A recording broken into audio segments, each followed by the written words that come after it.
Wuhan, the capital city of Hubei province. It is in the central part of China. With a population of over 13 million, Wuhan is a fairly big city. You might know about Wuhan from the international news in the past few years. Well, here I want to present you is the fact that you might not know about Wuhan outside of the news. Wuhan played a very important role in the Chinese ancient history, which can be traced back 2,000 years ago. This is the Hubei Provincial Museum, where you can see this 2,500 years old source, named Source of Goujian. It was buried in a tomb around 2,500 years ago and discovered by historians in 1965. It belonged to Goujian, the king of the Yue kingdom in the spring and autumn period. That's why its name is Source of Goujian. The source was perfectly preserved and managed to remain impressively sharp.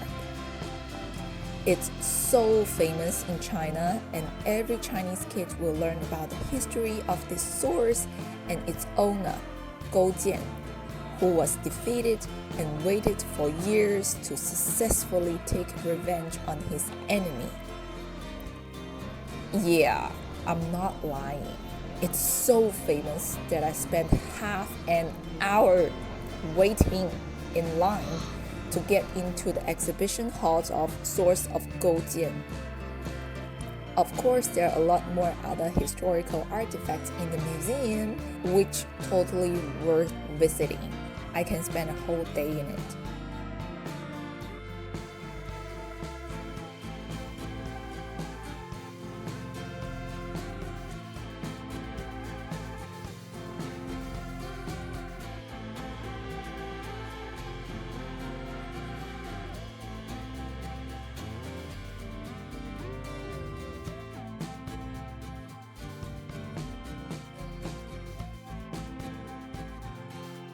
Okay, if you are more interested in ancient building, then Yellow Crane Tower is definitely the perfect place for you to visit. First built in 223 AC during the Three Kingdoms period, the Yellow Crane Tower was destroyed and rebuilt several times. It's a famous tourist place for people nowadays, also for ancient poets since Tang Dynasty. There are hundreds of poems mentioned about Yellow Crane Tower, and actually I've learned 2 of them in school. There are different exhibitions displayed on each floor in the building.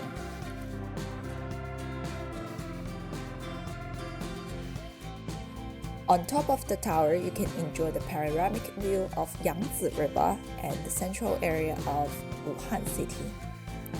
Check out this video if you are interested in the details.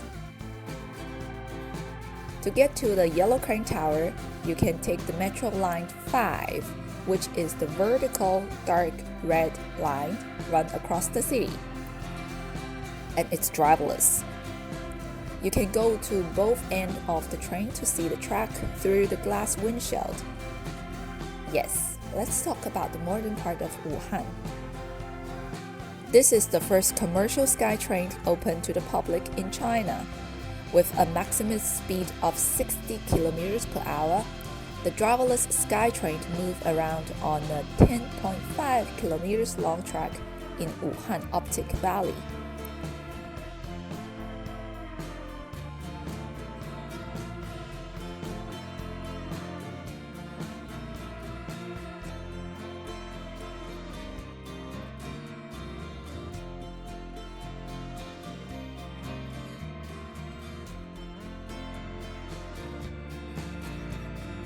I think it looks much cooler at night. Check out this video if you are interested in the details.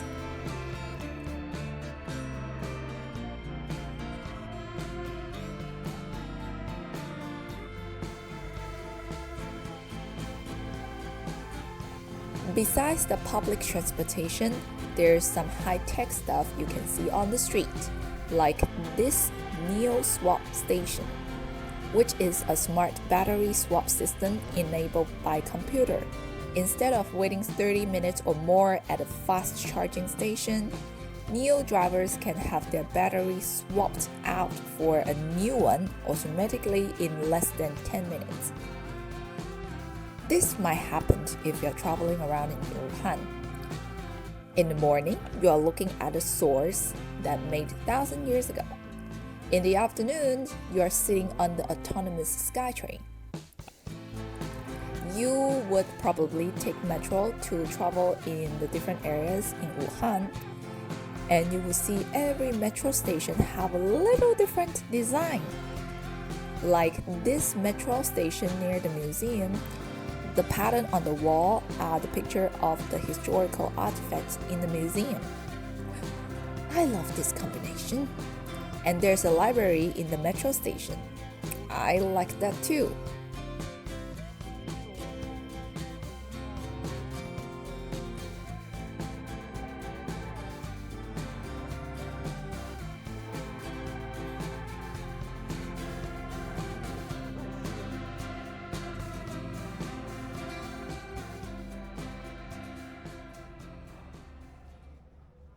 Wuhan can be both bustling and relaxing. With a population of over 13 million, there are 12 metro lines in Wuhan. One of the most famous shopping streets in Wuhan is the Jianghan Road, where you can see tons of people shopping and having fun on the weekends. This is my favorite place in the whole shopping street. This is a jewelry shop named 中国黄金 in Chinese and China Gold in English. This is the flagship shop in Hubei province and it's huge! What impressed me the most is that there's a man on the second floor. He's wearing Chinese traditional dress, Hanfu, and playing a Chinese traditional instrument, Erhu.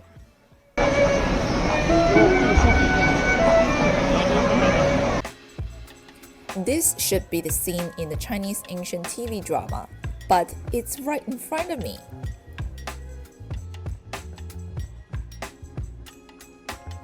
Just a 5 minutes walk away, there's a small square where you can see a group of middle-aged and old lady are practicing catwalk when the temperature is -3 degrees.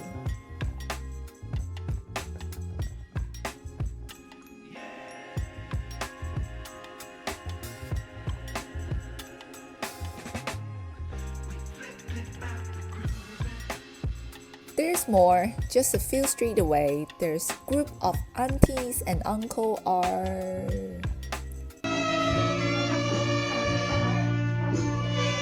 playing a band and dancing when the temperature is -3 degrees. Seriously, I mean, I would be so grateful and super happy if I could be like them when I'm in my 60s or 70s. But I'm sure I can't compete with this man.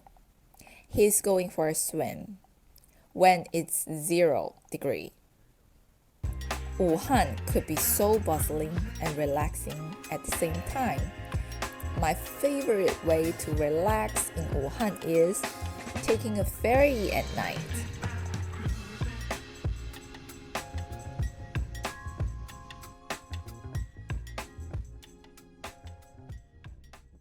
Okay, now let's get to another important topic when you are traveling to a place. Food. There are several food streets in Wuhan, like Hubuxiang, Dachenglu, Liangdaojie, etc. You won't be hungry in Wuhan. The most famous snack should be 热干面, which literally means hot dry noodle. The food could be a little bit spicy, but not as spicy as Sichuan food. Just a reminder, be careful if you don't like internal organs. because internal organs are quite common in Chinese food culture. Same here in Wuhan. Don't worry, there's still a lot of options for you if you don't like internal organs.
Okay, so that's all for today's video. I hope you enjoy it. If you like this video, don't forget to. I'm Mandy, and I will see you in the next video.